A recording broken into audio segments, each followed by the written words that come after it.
So today we're going to test drive the brand new Mercedes EQS. The first thing you recognize in the car is silence. The only thing I do here is a bit of the air condition, and that's it. Really quiet. The materials and the craftsmanship inside of these EQS are as expected. So you do find nice leather, you do find wood, metal, glossy black, and everything is perfectly made. And with that, yes, of course, the interior is absolutely as expected from an S-Class. The EQS is 1.93 m in width, and with that, quite an impressive car from the front. And when you look at the front, you instantly see this is part of the EQ family, because you do find this black panel grille here with all the star patterns, which is special for the EQ cars. And then, if you go a bit more further down, you see this massive air intake in the center and two, let's say fake air intakes at the side. And these two, they really put the weight to the outer line of the car and make the car even more wide than it is. And then, of course, the EQS features always LED technology for the headlamps, but our car is featuring the so-called digital light, and that not only illuminates the street in front of you perfectly, it also gives you extra informations and warnings on the road directly in front of your car. The hyperscreen display I do have here in my EQS is absolutely massive. It's more than 1.40 m wide with its 3 displays. But nevertheless, the right one is nothing I should take care about. But only if you look at the center display, this is so big, and on top of it, this is so nicely made, and you find loads and loads of informations perfectly presented. And this features the so-called one-layer technology, which means you don't have to dig deep into many menus and sub-menus to find what you want, because everything you use a bit more regular, you will find on the top layer, and you can instantly use this without going any routes around something else, which just takes you time. Now we're driving on the motorway with about 120 kilometers per hour, and as you can hear, it is so quiet in the car and it's so comfortable, and the car is so solid on the road. It's an absolute pleasure and completely relaxed drive. And because of the range, you don't have to stop so often, because I think you can sit in the car for a long time. The EQS is quite a big car, but it has the matching boot compartment. So that one here features 610 liters with the rear seats up. If you fold that bench down completely, that increases up to 1,770 liters. In the underfloor, you do find a compartment which is quite spacious, and in that you can easily store all your cables for charging. And if you close that one, you got a clear flat floor, and that makes it easy to get your stuff in and out. Of course, the EQS is featuring the most important driver assistance safety systems as standard, so you do always find, for instance, a lane assist, or the, I think, very important assistance systems regarding to emergency braking. But of course, you can have a lot more. If you want, you can buy packages, or you can tick the boxes to pick bit by bit. But on top of this, this car features then the partly autonomous driving, which works absolutely perfectly, but it will do even more. Because as soon as the regulations are made, the EQS can drive completely autonomously on motorways if you have a bit more of traffic, up to a speed of 60 kilometers per hour completely autonomously. And this is, I think, one step forward into the idea of let the car do the business on the motorway without you thinking about the standard drive. The good thing with all these tunnels in Switzerland is I can get an idea of how it is to drive the car in the night while driving it on the day.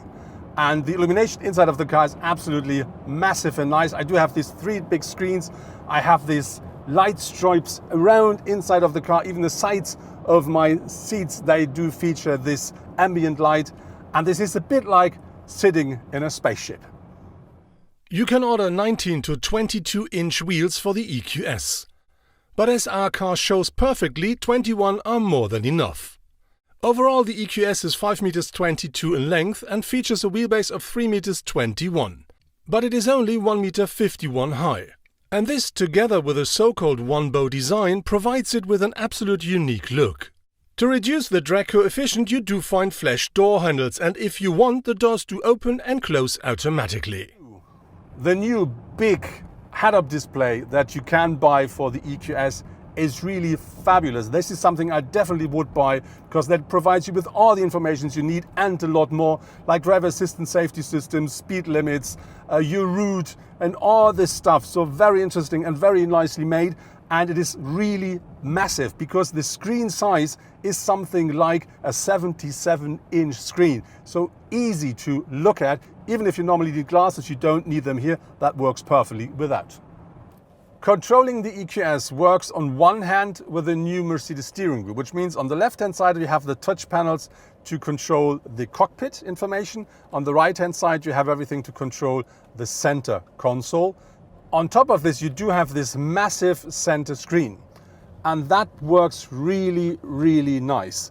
And because of this single layer technology, you don't have to use and recognize or learn so many different sub-menus. You can just use it, and whenever you use something a bit more often, it is on the top layer, and that makes it very easy to work with it. And on top of this, because of its size, this is something where you always find everything instantly. A very important part of the main menu here is the area EQ, because with that you can on one hand set the charging options. So you, for instance, can define the limit for charging, and you will find a lot of information regarding to your range and to the consumption of the car. So you can really dig deep into the drive data to learn a bit more about the electric drive of your vehicle. There will be two different powertrains available for the EQS when the car hits the market. The first one is the car we're driving, which is the EQS 450 Plus, and that is rear wheel powered, and it offers a maximum output of 245 kilowatts. And then there is the bigger version, which is called EQS 580 4MATIC, and you can hear it. It's an all-wheel drive version. This means we're talking about an extra motor on the front axle, and then the system output here is 385 kilowatts as a maximum. When we talk about power, we also have to talk about range, and then we need to talk about battery as well. And there will be two batteries available. One is the bigger one, the one we have on board, and that features a 107.8 kilowatt hours capacity, and that is enough with our powertrain to reach a maximum range of up to 780 kilometers with a fully charged battery. Later there will be a 90 kilowatt hour battery available, and that then will deliver about 100 kilometers less. The base equipment of the EQS is very nice, and of course that car always features everything you need. But it is a Mercedes and it is an S-Class, and with that you of course have the opportunity to configure loads and loads of extras into your car to make the EQS your EQS. The suspension, steering and braking of the EQS matches the car perfectly, which means you do have a suspension which is very comfortably, but not, I would say, wobbly. It's still stiff enough to provide you with a very good feeling, with the feeling of having the car under perfect control. On top you have a precise but not nervous steering and a brake system that works perfectly, and you do not recognize if the car is braking mechanically or if it's just recuperating energy. And so overall this package provides you with what you expect from this car, which is an absolute enjoyable and relaxed drive. There will be two different batteries available for the EQS. One is the 107.8 kilowatt hour battery, and the smaller one is 90 kilowatt hours. And when we talk about batteries, we have to talk about charging. And that car delivers a standard 11 kilowatt if you want to have AC charging, and you can have 22, but you have to pay extra. But if you want, you can use a quick charger, and with that you will find 200 kilowatts charging power. And that means you do have 300 extra kilometers in only 15 minutes, or from 10 to 80% in only 31. Of course, the EQS features different drive modes, and so you can choose between Eco, Comfort, Sport and Individual. Eco for sure is the one where the car uses the smallest amount of energy. If you use Comfort, that is your mode for day-to-day driving and works perfectly. With Sports, the whole car gets more crisp, the gas is more sensitive, and it really is a lot more sporty then. And with Individual, you can adjust the car the way you prefer it for yourself. But I have to say, I drove the car now for a while, and I normally always use Comfort, because this really is the mode which fits the car absolutely perfectly. My test car should take an average up to 20.4 kilowatt hours per 100 kilometer driven, and that's a number I haven't seen today. We used about something around 15. One reason for that is we started on a quite high point, so we drove more a bit downhill, and I think after 50 kilometers we started to drive on an equal level.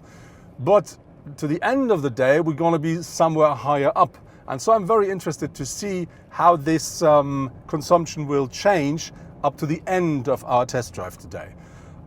Another very interesting thing with the car is it should provide you with up to 780 kilometers of maximum range with a fully charged battery. And when we started today, the battery was a bit less than 90% charged, and I remember that the car presented me a range of more than 500 kilometers when we started. And now we drove about 75 kilometers today, and still it is a lot more than 500 kilometers left in the battery regarding to the range. And this is something which really changes your mind regarding to electric vehicles, because you do not have to think all the time about what do I have left, how far can I drive, because this really behaves a bit like a standard combustion car. At the rear of the EQS you can very nicely see this typical coupe shape with this long boot lid and these big wheel arches here. And the design is very similar to the front and the rear, so no lines, very clear, very easy. And in contrast to that, you find this sharp spoiler up here. The car always comes with LED technology for the taillights, and when you look into them, you find something that looks a bit like a 3D helix. Very interesting. And typical EQ, these taillights are connected with a light bar here to give the car a very nice and unique look from the rear. To underline the sportiness of the car, you do find the diffuser, and right here you find something that really reminds me of some exhaust pipes. The powertrain of my test car provides you with 245 kilowatts of maximum output and 568 newton meters of maximum torque, both going to the rear axle. But this is nothing that makes you drive the car quick and sporty. This is more something which provides you with a very relaxed ride, because there is always the power you want if you push the pedal, but this is nothing you do because the car is so solid on the road, it's so quiet and so comfortably. So even if you drive in comfort mode, you still have more than enough power that you can feel. But this is not the power you want. What you want with that car is an absolute easy drive, and this is what the EQS delivers perfectly.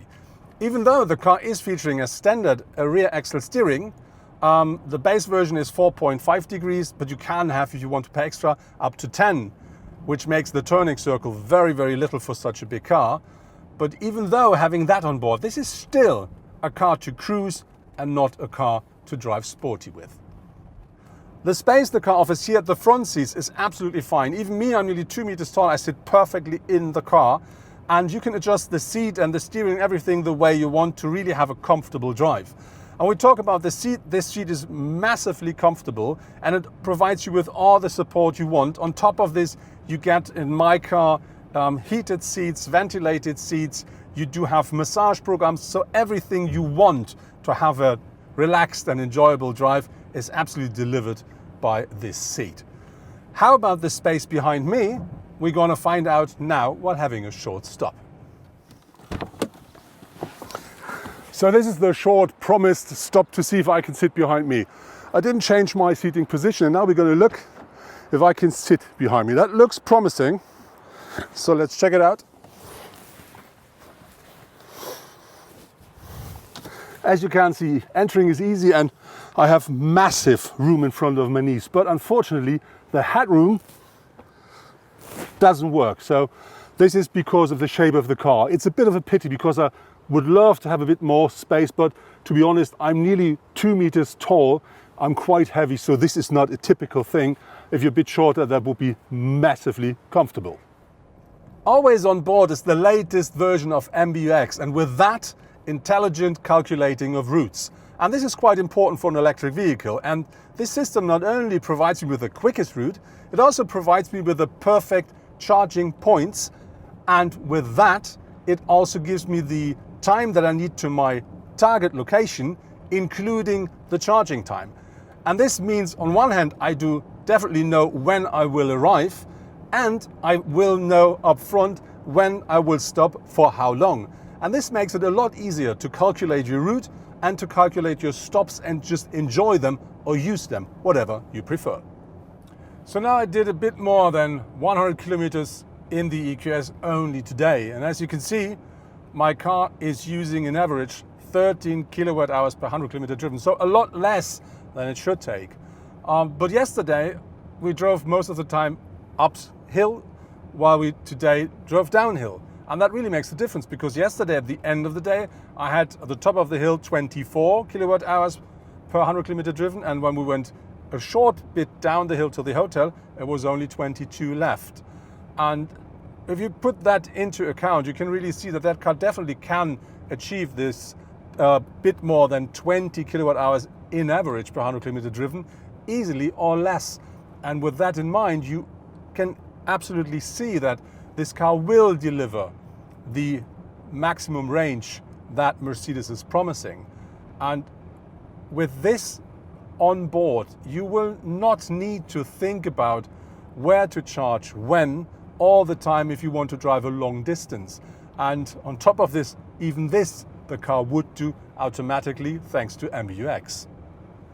There is no chance to open the bonnet of the EQS, and for that there are three good reasons. The first thing is the design of the car, because all these gaps here, they're very, very precise, and that is only possible because we're not allowed to push down this front lid. The next one is there is a so-called HEPA filter in the car, which captures more than 99% of all the particles, and this is sealed under the hood. And the third one is there is no front trunk coming with the EQS, so there's no reason to open the bonnet. And if you now say, how could I refill my wiper water? Easy that. You just open that one here, and there is the refill. Talking about compartments, the EQS provides you with one surprise at the front, because we do find standard compartments in the door. Then you do find here in the center console at the top, at the front, a small part where you can charge your mobile devices, if you want with a USB-C socket or wireless. Behind that you do find two cup holders and a small compartment inside of it, and then there is the standard Mercedes armrest, which is splitted, and underneath there is a standard compartment. But because we are driving an electric mobile, we do not have the middle tunnel, and that means we do have plenty of space down here under the center console, and that is massive, so you can easily put an iPad there. If you go to the rear, you do find charging points at the center console, and of course standard compartments in the doors left and right. On top of this, in the armrest, you do not only find two hidden cup holders, you will also find extra compartments and the opportunity to charge mobile devices wirelessly. If you push the pedal to the metal, that car really gets really quick. And on top of this, with the rear axle steering, the car is so easy to handle, it really does not feel like such a big kind of a car. That was my test drive in the new Mercedes EQS, and to make a long story short, that's for me definitely the best battery electric vehicle in the world at the moment, because that car delivers everything you expect from a Mercedes S-Class, but not with a combustion, but with an electric engine. And when you look at the consumption and the range of the car, you don't have to think about when and where to charge the next time.